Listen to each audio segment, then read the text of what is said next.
Então agora no livro de Atos, né, teremos que tomar bastante cuidado, né, para as interpretações dos textos, pois muitos grupos, né, hoje, atualmente, se autoafirmam baseado nesses textos que a gente vai ler, sem fundamentos literários das escrituras, mas com base em interpretação emocionais, né, ou emotivas, que levam a erros, né, erradas, das escrituras. E é o que a gente vai ver daqui para frente, né? Mas eu irei bem devagar para que todo mundo possa entender e pegar a ideia.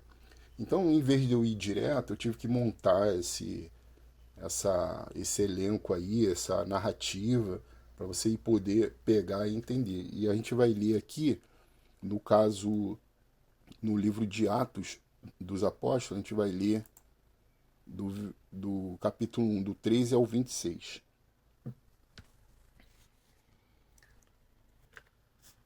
A partir do versículo 13, né, nessa direção aqui, a gente vai ler até chegar o 23, tá lá embaixo. A gente vai ler.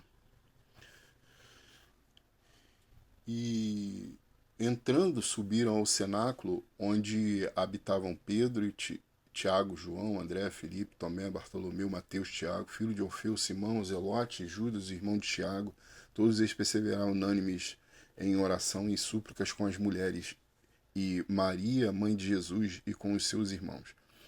E naqueles dias, levantando-se Pedro no meio dos discípulos, ora, a multidão junta era de quase 120 pessoas, disse: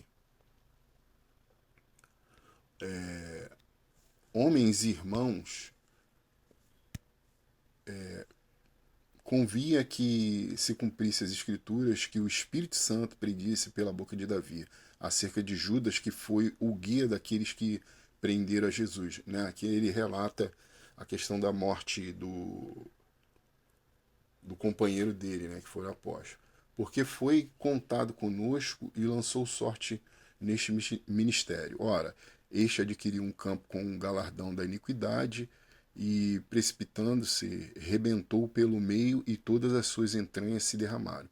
E foi notório a todos os que habitavam em Jerusalém, de maneira que na sua própria língua esse campo se chama Aceldama, né, isto é, campo de sangue, porque no livro dos Salmos está escrito: fique deserta a sua habitação e não haja quem nela habite, e tome outro o seu bispado. Né?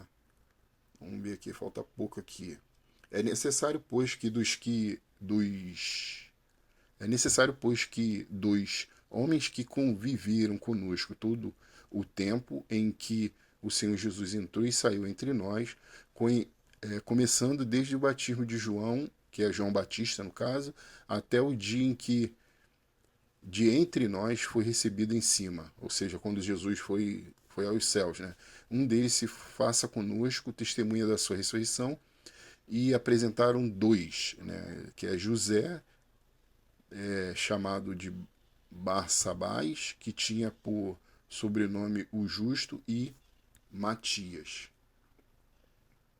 Vamos parar por aqui.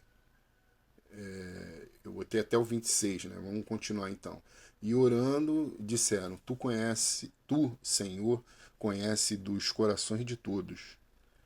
Mostra qual destes dois tem escolhido para que tome parte neste ministério e apostolado, de que Judas se desviou para ir para o seu próprio lugar. E lançando-lhe sorte, caiu a sorte sobre Matias, e por voto comum foi contado com os 11 apóstolos. Então aqui a gente tem o registro dos quesitos que foram exigidos para que um homem substituísse o lugar de Judas. E a gente vai ver agora com detalhes esse esquisito, tá? Vamos ver bem com calma para que você possa entender bem e não, assim, no máximo possível, do possível não restar dúvida dentro do texto quais são os quesitos para se tornar um apóstolo de Cristo.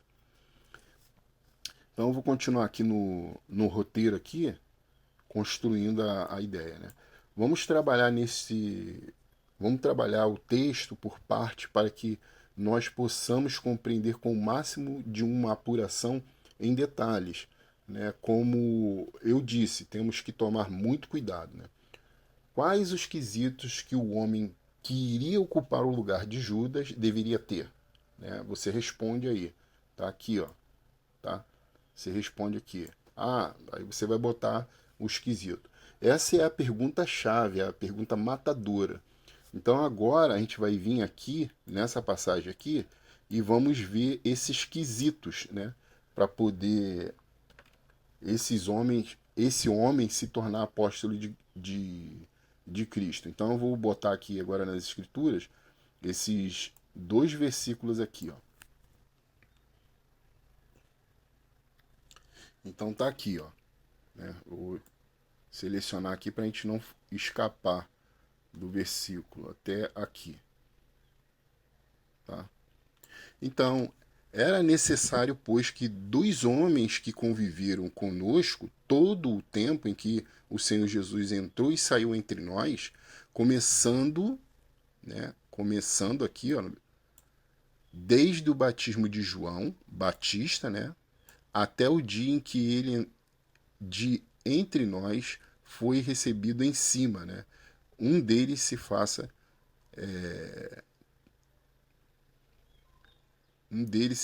conosco testemunha da sua ressurreição. Então, quais eram os quesitos aqui dentro desses dois versículos para um homem ocupar o lugar entre os 12? Primeiro, ele tinha que ter andado com os apóstolos, ou seja, o homem hoje teria que ter mais de 2050 anos, né? Essa seria a idade de um homem para se tornar apóstolo hoje. Mas esse homem ele teria que ter andado com ele o tempo todo, né? O homem conviveram conosco, tá vendo aqui, ó? Conosco. Todo o tempo em que o Senhor Jesus entrou e saiu entre nós. Você acha que tem alguém hoje que tenha tido esse feito, né, entre os apóstolos? Claro que não, né? Esse homem teria que ter 2050 anos. Também esse homem teria que ter participado e visto João Batista, né? Começado desde o João Batista até, né, o dia que Jesus foi recebido no céu. E isso ele teria que ter conhecido também os apóstolos. Então, para um homem ser apóstolo hoje, não tem como, né? Não tem como. Não tem qualificação. Não tem nenhum homem com essa qualificação, né? Quero mostrar aqui um documento aqui. Eu vou mostrar um documento aqui para você poder refletir melhor. Eita, não sei que. Ah, tá. Veio.